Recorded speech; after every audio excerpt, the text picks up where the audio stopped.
These Whirlpool Controls rudder pedals changed my flight sim experience from good to absolutely amazing. They're comfortable, makes aircraft control so much easier, as well as they are customizable to your own preference. Hey guys, Emils here, and today I'll be giving my review of the Virpil ACE Collection rudder pedals. Alright, let's get into it. So the packaging is very simple, and they did include a couple of gifts since it was the holiday season when I received the pedals, like this card and mug.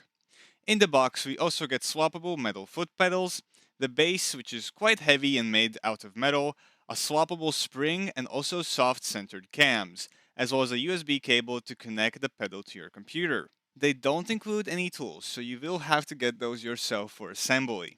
You can customize the footplates in a couple of ways. You can adjust the height of the top part of the footplate by removing these four hex screws and moving the pedal higher or lower. But before you do that, you want to choose the bottom part of the footplate.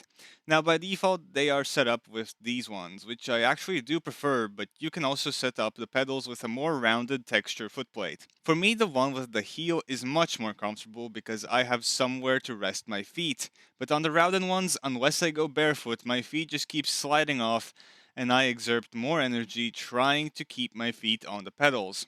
I end up sort of resting my feet on the ground and using the rudders that way. But these footplates for me are great. I have the support I need for my feet and I am always ready to use both the brakes and the rudder.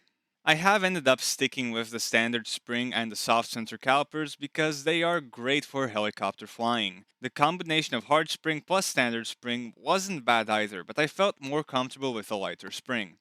Interestingly enough, the spring combo does not work very well on the hard center calipers. It sort of has this wiggle in the center position, which isn't very nice, and it sort of feels wrong to have both springs while on the hard center calipers. But on the soft center ones, there are no issues and works perfectly. You have to only remove the springs and undo these two nuts to replace the calipers, but you might want a second 7mm wrench because it started spinning in a circle, so I had to grab a pair of pliers to actually be able to replace the calipers because I didn't have a second wrench. Maybe this won't be an issue for you, but it was for me. Comparing these to my Thrustmaster TFRP pedals, the ergonomics are night and day.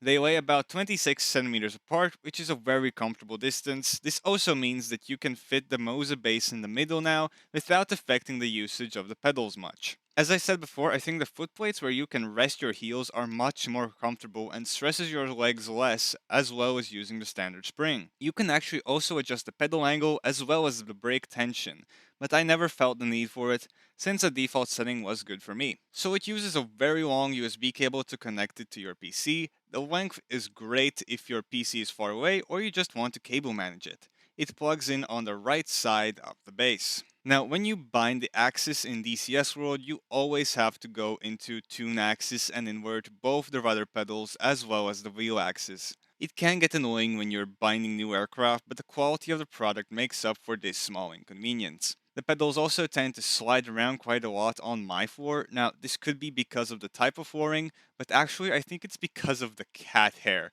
They get stuck under the rubber feet and are not as grippy anymore. Now, an easy fix is to wipe down the area where you want to put the pedals and voila, they slide around much less. Another one-time inconvenience is just assembling the pedals because there are a whole lot of screws to put in or undo to swap anything around. This is fine if you know what you want and do it once, but if you want to swap the footplates around, it can get tiresome. So, how's it like flying DCS with these pedals?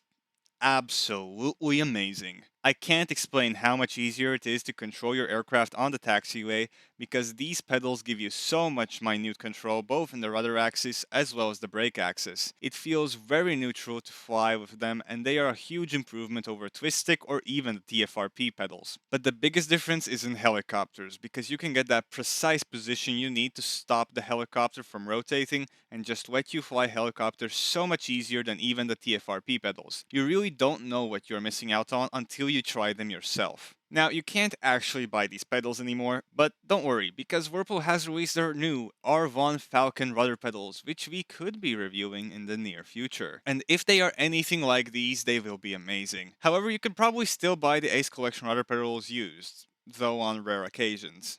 But be very careful, because buying from private sellers comes with its own risks. All in all, Whirlpool Controls have done an amazing job on these pedals, and I know that their new ones will be just as good. While for me, the assembly and customization experience feels less user-friendly, the quality and performance of these pedals make up for the time spent building them. Until force feedback pedals come around, I don't think there would be a reason to upgrade them. I will leave a link in the description to their new pedals, and subscribe so you don't miss future Flight Sim Gear videos.